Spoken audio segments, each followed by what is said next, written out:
dizer, né? A irmã da guia só louva assim.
quero saudar a igreja na paz do Senhor. No livro do Gênesis, capítulo de número 26. Livro do Gênesis, capítulo de número 26. Aleluia. Glória a Deus. Livro do Gênesis, capítulo de número 26.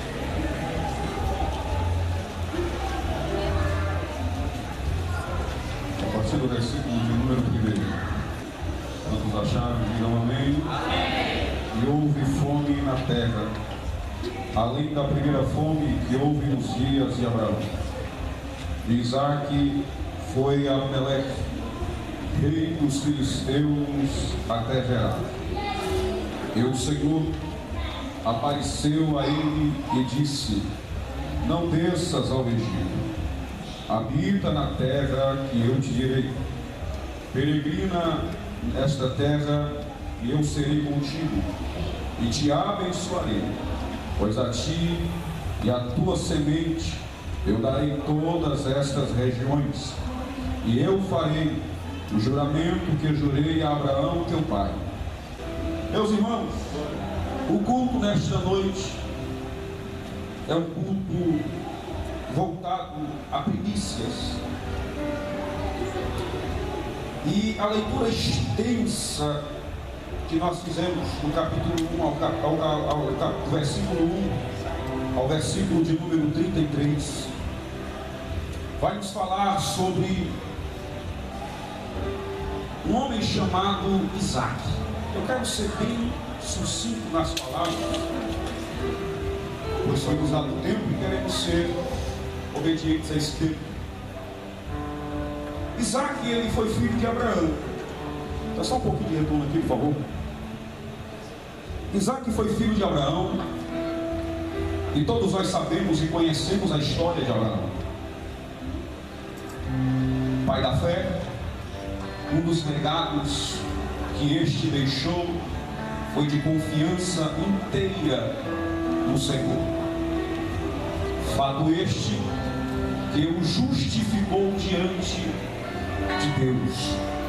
Em Gênesis capítulo 15, versículo de número 6, Moisés vai dizer que Abraão creu, e isto lhe foi imputado como justiça.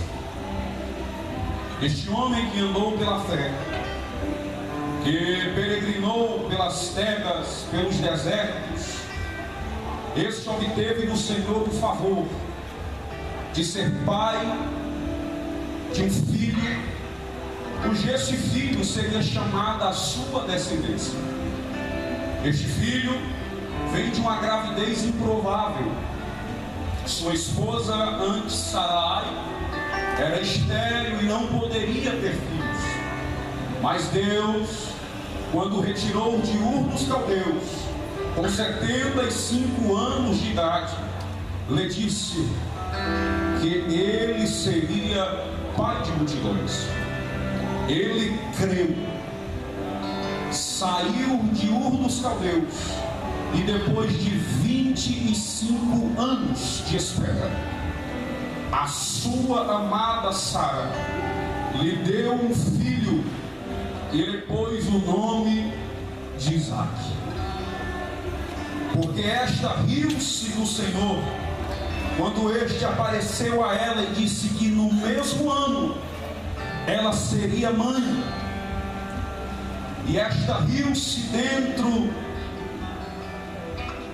da sua parentela, e por este momento o seu filho teve o nome de Isaque, que quer dizer sorriso. Abraão deixou para o seu filho um legado de fé. E o que é fé? A palavra fé no hebraico é emuná, que significa crer no que está escrito. Abraão creu sem antes haver profecia escrita, mas Abraão creu, e o fato dele crer foi promissor para que ele chegasse até onde chegou. para que ele conquistasse o que ele conquistou, para ele obter o que ele obteve. E quando falamos de fé, meus irmãos, falamos de algo que está atrelado à obediência, como tema deste culto. Não existe como falar de fé senão falarmos de obediência, porque ter fé é obedecer. Ter fé é estar sujeito à voz de Deus e às suas vontades. Ter fé é Deus mandar você sentar e você nem olhar se tem cadeira, mas você senta porque Ele está mandando. Ter fé é acreditar naquilo que não é visível. Ter fé é acreditar naquilo que ainda não é palpável. Ter fé é crer naquilo que não se viu e acreditar naquilo que está chegando. Abraão creu e isto ele deixa para Isaac. A Bíblia vai nos dizer que depois que Isaac nasce, casa-se com Rebeca, e agora ambos terão de fazer a sua história. Isaac vai encontrar desafios estes que irão de encontro à sua fé. Mas assim como seu pai teve êxito em tudo que intentou fazer, usando a arma da fé, Isaac também observará a seu pai, observando este mesmo exemplo. Nós vivemos, queridos irmãos, um tempo de profundo ceticismo na sociedade moderna. Nós estamos vivendo um tempo de tanta incredulidade que não se vê tamanho para mensurar o quanto a sociedade de hoje está incrédula quanto a sinais, quanto a prodígios, quanto a manifestações. Nós estamos vivendo um tempo, uma era da visibilidade. Aquilo que eu vejo, eu creio. Aquilo que eu toco, eu acredito. E isto não é incomum. Vivemos um tempo onde pessoas estão se afastando da palavra. E a única ferramenta que produz fé na vida de alguém é a palavra. Paulo vai nos dizer que a fé vem pelo ouvir, e o ouvir a palavra de Deus. Por que não há-se mais fé? Porque há-se pouca pregação genuína e autêntica da palavra de Deus. Por que esta geração, ou por que esta sociedade está tão cética quanto aos valores, quanto à palavra de Deus? Porque muitos estão abandonando a palavra e estão usando outros mecanismos e ferramentas para processar dentro da igreja movimentos que não passam de movimentos efêmeros e sensacionalistas. Mas nesta noite eu não vim aqui para brincar com seus sentimentos, eu não vim aqui para brincar com as suas emoções. Eu vim aqui para lhe dizer que se você deseja a bênção do Senhor sobre a sua vida, você tem que estar debaixo da obediência, sujeito às ordenanças e às palavras que estão eternizadas neste livro, que já tem mais de 1600 anos de história, mas que a sua essência permanece viva, como se houvesse sido escrito ontem. Porque nos mais 40 escritores que registraram nas páginas veotestamentárias e neotestamentárias, todos eles morreram, mas o autor da Bíblia ainda está vivo, e ele vela para cumprir a sua palavra. Jesus Cristo disse que passariam céus, passariam terra, mas a sua palavra permaneceria para sempre. Quantos podem adorar o Deus da palavra? Aleluia, Senhor Jesus. Glória a Deus, aleluia.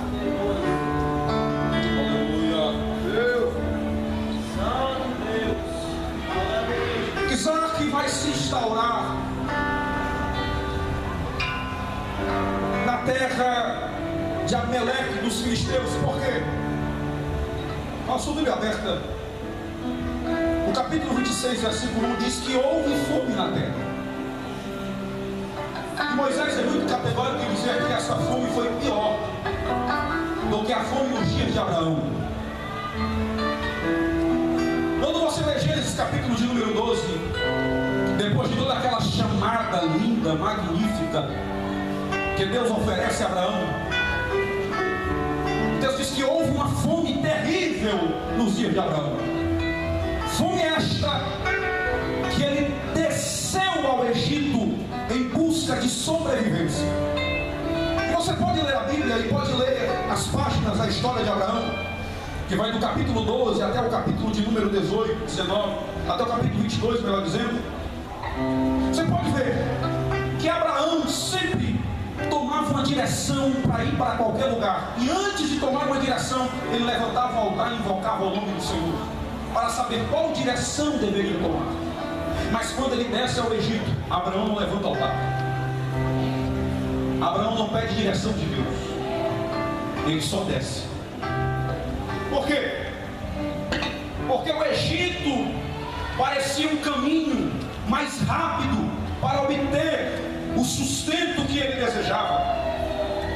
Porque o Egito parecia um atalho mais certo para que ele permanecesse vivo sobre a terra. Só que esta sua ida ao Egito quase que culmina em um desestruturamento da sua família. Porque quando ele desce ao Egito, ele vai ter que omitir seu matrimônio. Ele ganha terras, ele ganha animais, ele ganha servos, ele ganha riqueza, mas quase perde a sua família. Eu ainda não sou casado, mas até sábado a gente muda isso. Sábado a gente se casa. Mas deixa eu lhe dizer uma coisa: não existe coisa mais importante na vida do ser humano do que a sua família. E você quer uma palavra? Não coloque sua família em jogo por desejos egoístas. Seu matrimônio vale mais do que dinheiro. Sua família vale mais do que posição e status nessa sociedade. Abraão quase que levou a sua família à falência. E agora Isaac vai ser acometido da mesma dificuldade que seu pai enfrentou, só que agora em um grau maior. Sabe por quê? Porque para cada um Deus tem experiências, e toda experiência produz maturidade. Toda experiência, as mais ruins, nos produz fortaleza e amadurecimento. Olha para a pessoa que está do lado e diga assim: ó, não fuja dos desertos, porque vai ele servir para você como amadurecimento.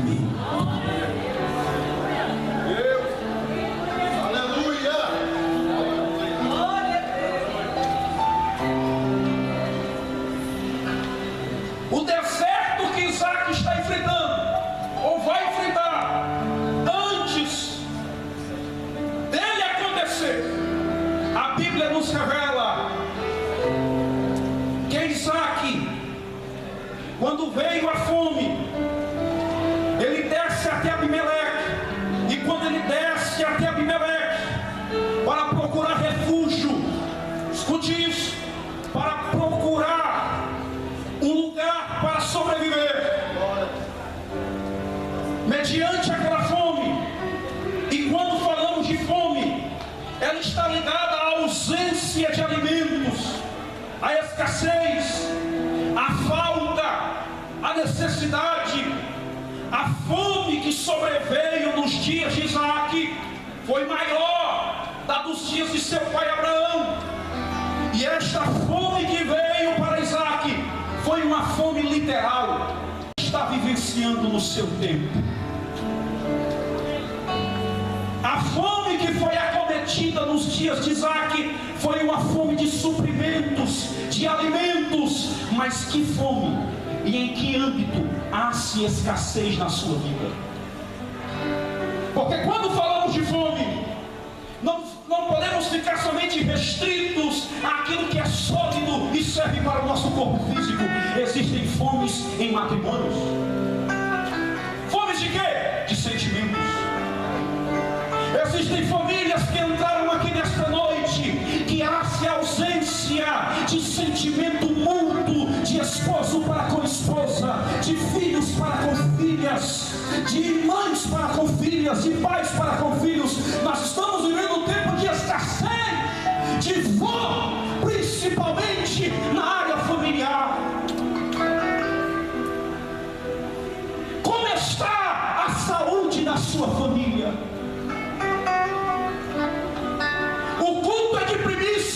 Mas primícia não está restrito somente a capital, somente a dinheiro. Primícia é aquilo que é importante nas nossas vidas. E a nossa família não é importante?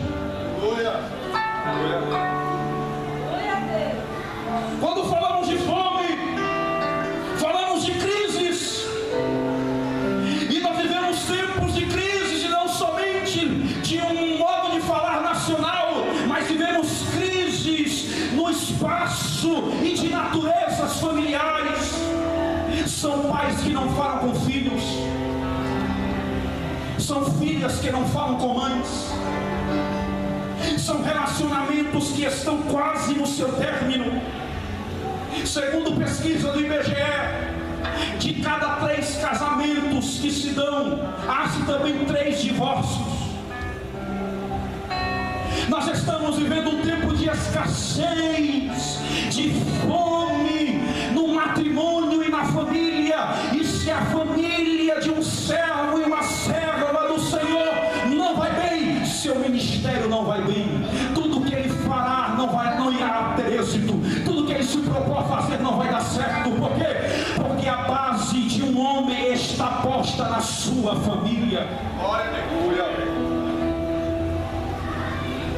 Nós vivemos fomes no matrimônio, nós vivemos fome nas relações dos pais para com os filhos, nós vivemos fomes nas relações conjugais entre marido e mulher, e nós precisamos tomar uma atitude. A igreja não pode cair nessa estatística de divórcio. Sua família não irá sucumbir nesta crise. Sua família não acabará neste momento. Eu tenho uma palavra profética de Deus nesta noite. E a palavra profética que eu tenho para você nesta noite é que sua família vai ultrapassar essas crises. E a palavra que eu tenho para você nesta noite é que o teu matrimônio não irá findar neste momento. Você irá dar uma guinada neste ano de 2020.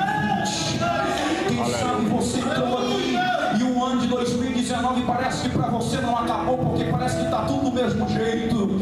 Quem sabe você está dizendo 2020 não tem nada de diferente, somente o que mudou foi o 9, entrou um 0 e colocaram 2. Só mudou-se o ano, mas a vida é a mesma, as circunstâncias são as mesmas, os problemas são os mesmos, os inimigos são os mesmos. Mas eu tenho uma palavra de Deus para você. Sabe qual é a palavra? Ouça a voz de Deus nesta crise, ouça a voz de Deus neste momento, ouça a voz de Deus nesta circunstância. Deus nesta noite te trouxe aqui para te dizer: não é tempo de você voltar para trás, não é tempo de você pegar atalhos para o Egito. Escute esta palavra: Deus não usa atalhos, Deus usa caminhos. Deus não usa atalhos, Deus usará caminhos. Nada para Deus fácil e rápido presta. Deus gosta de usar os caminhos mais longos e mais difíceis. Por quê, pregador? Porque Ele está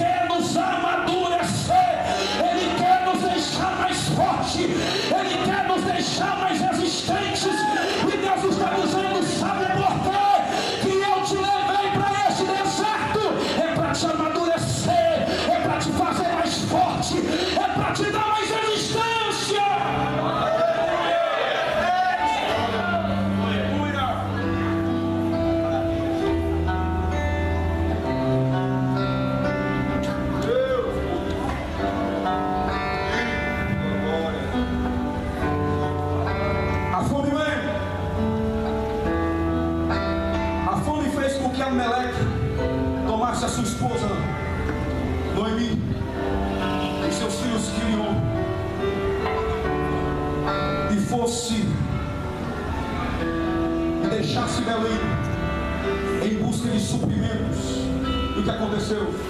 Quando eles vão em Moabe, morre Abimeleque, morre os 2 filhos de Noemi, e só ela fica com as suas 2 noras. Não saia do centro da vontade de Deus. Escute essa palavra. Não saia do centro da vontade de Deus. Mas pregador, está difícil. Continua. É melhor estar no deserto segundo a vontade de Deus do que estar em um oásis longe da sua vontade. É melhor estar diante de um mar vermelho, mas seguindo a direção de Deus, do que estar em uma terra boa fora do centro da sua vontade. É melhor você ganhar um salário mínimo no centro da vontade de Deus, do que você usar meios ilícitos para se promover e ganhar 3 salários e sair de fora da vontade do centro de Deus. No centro da vontade de Deus, obedeça a Deus por mais difícil que seja. Siga a direção de Deus por mais dolorosa que pareça. Obedeça aos desígnios do Senhor, porque os caminhos dele são maiores do que os seus, os sonhos dele são maiores do que os seus, a mente dele é maior do que a sua. Ele não está vendo somente o teu momento, ele está vendo o que este momento vai te produzir. Então aguenta, chupa!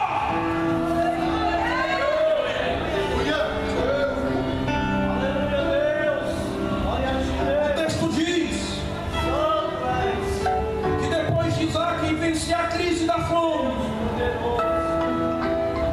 ele vai ouvir a voz de Deus.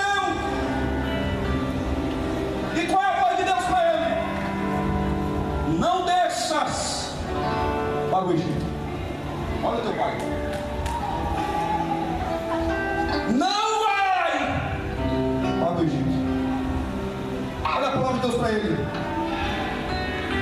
Habita na terra que eu te darei.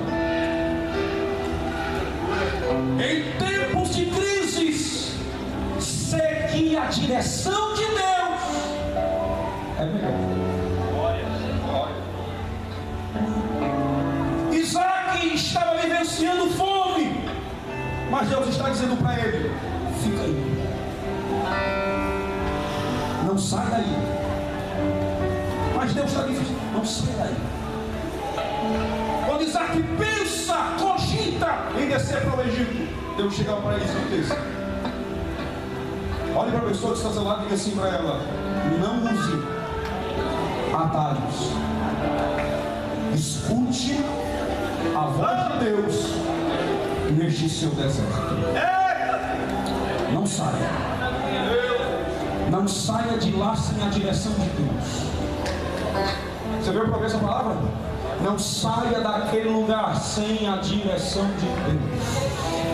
Não sai da rua que você mora sem a direção de Deus. Não troca de casa sem a direção de Deus. Não sai do ministério sem a direção de Deus. Deus está dizendo: está tendo escassez, está tendo esterilidade, está tendo dificuldade, permanece aí. Por quê? Porque é nesta improbabilidade que eu irei gerar possibilidades. É neste deserto árido, seco, insípido, que eu irei produzir. Não sai, não sai, não sai. Deixa a tua casa, deixa a tua família, deixa todos os teus nesse lugar. Por quê? Porque Deus está dizendo: habita onde eu te mandar. Não saia, não desça. Para onde ele estava querendo ir? Para o Egito. No Egito, seu pai quase perde sua esposa. No Egito, José quase caiu na sedução da mulher de Potifar. Egito não é lugar de Isaac. Não volte atrás.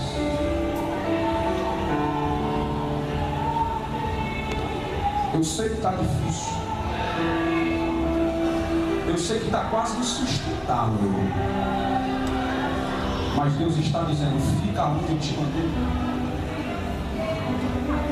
Não volta não. Fica onde eu te mandei. Está doendo, mas é onde eu te mandei ficar. Está chorando, mas é onde eu te mandei ficar. Está tendo escassez, mas foi onde eu te mandei ficar.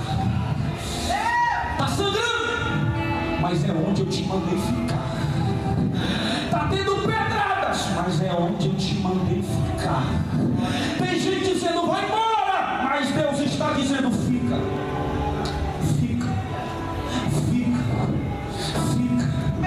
Não sai, fica em Gerar. Por que, pregador? Porque em Gerar vai gerar.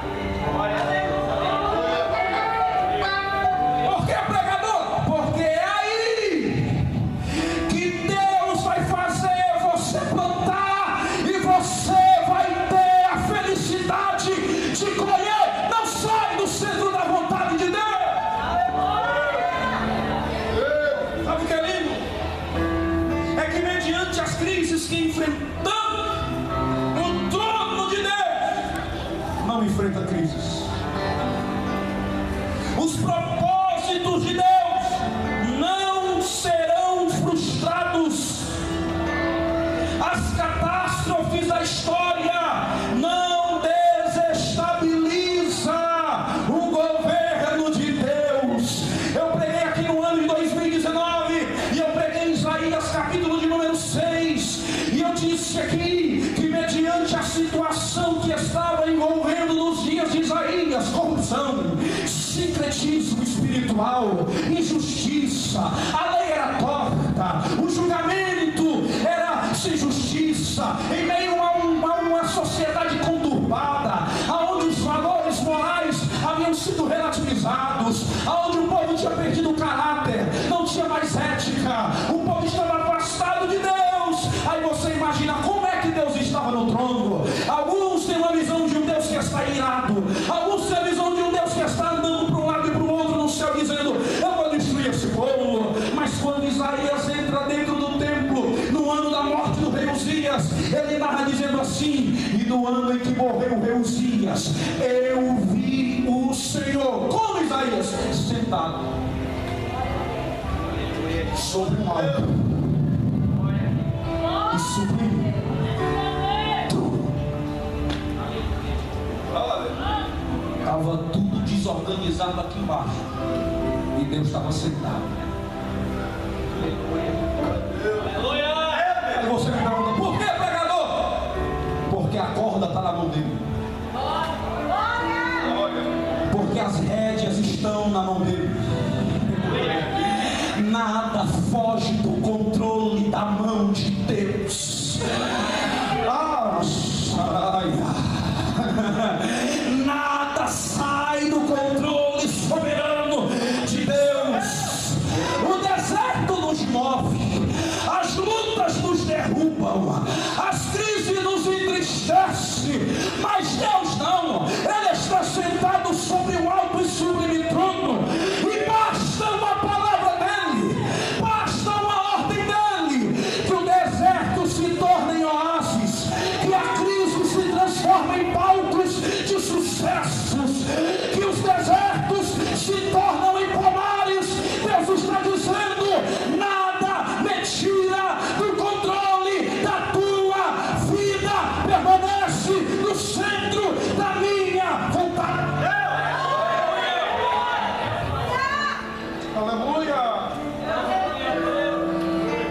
Aleluia! Isaac está lá. Isaac obedece.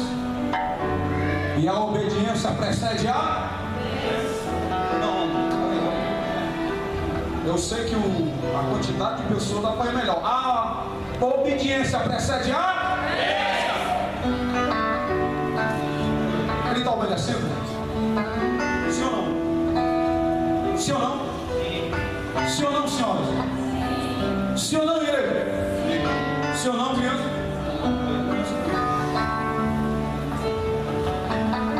Depois que Deus diz, não desça ao Egito, aí Deus vem com o quê? Deus vem com a garantia. Qual? Você está no deserto. Você está em uma terra alheia. Você está em uma terra difícil, de povos que são inimigos seus. Mas ó, eu serei contigo.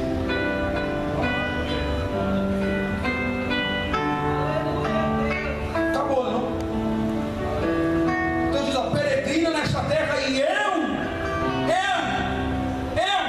serei contigo. Anda nesta terra, por quê? Porque eu também andarei contigo. Vaga por essa terra, porque eu também vagarei contigo.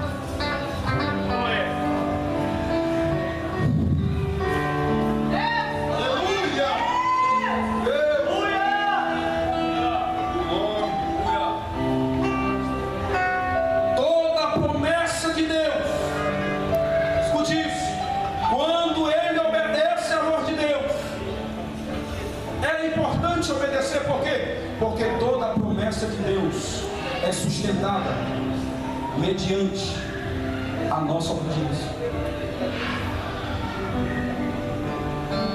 Quando eu obedeço a Deus, a promessa dele fica sustentada sobre a minha obediência.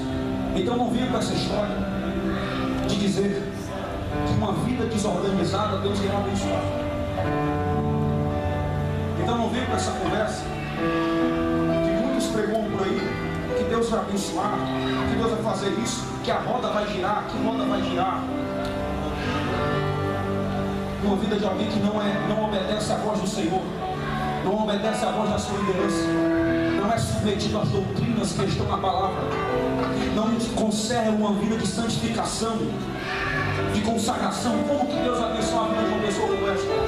Que mente, que cria contendas, que está no meio de grupos, de panelas, para derrubar gente, para destituir pessoas, que fala mal de liderança, que não se submete à doutrina, que fala mal, que liga para os outros, falando mal de fulano e de beltrano. Como que Deus abençoa uma pessoa como essa, que está totalmente fora do ciclo da vontade de Deus? Sabe o que a Bíblia diz? A Bíblia diz, irmãos, em 2 Crônicas, capítulo de número 15, versículo de número 1, que aconteceu que o Espírito de Deus veio sobre Azarias, filho de Obed, nos tempos de Asa, quando Asa começou a reforma. Aí a Bíblia diz que no versículo 2, Deus fala a Asa o seguinte: ouve-me, Asa, e todo Judá e Benjamim, eis que o Senhor está convosco, sempre que estais com ele. Portanto, se o buscardes, ele permitirá encontrar. No entanto, se o abandonardes, de igual modo, ele vos deixará. Sabe por quê, pastor? Deus está conosco enquanto estamos em extrema intimidade com ele. Perdeu a intimidade, perdeu. Perdeu a intimidade, perdeu a presença. Perdeu a presença, está sem direção. Sem direção, não chegaremos a lugar algum. Então é a sistemática. Eu estou em intimidade com Deus, eu tenho direção. Eu tenho direção, eu chegarei aonde Deus quer que eu chegue. Eu perco a intimidade, perco a direção e perco o lugar da onde Deus preparou para me chegar. Isaac está em obediência com Deus, e isso fará o quê? Fará com que ele chegue até aonde Deus quer que ele chegue. Mas é que Deus diz que quando Isaac habita em Gerar, no meio dos filisteus, em uma terra alheia que não era sua, ele pega a sua semente e planta. Aí o texto diz assim, ó, e no mesmo ano,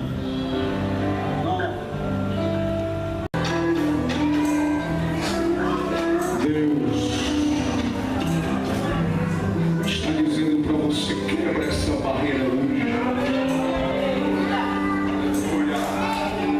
Quanto tempo tu não fala mais com ele? Quanto tempo tu não fala mais com ela? Quebra essa barreira. Abençoa Abimeleque, mas ele lhe feriu, abençoa. Mas ele falou de mim, e daí abençoa. Mas ele me expulsou, abençoa. Deus está dizendo: o poço já está pronto para jorrar água. Tem gente que já está pronta para correr e te dar notícia. Agora libera o perdão. Abimeleque para dentro da tua casa. Faz Abimeleque sentar na mesa. Pega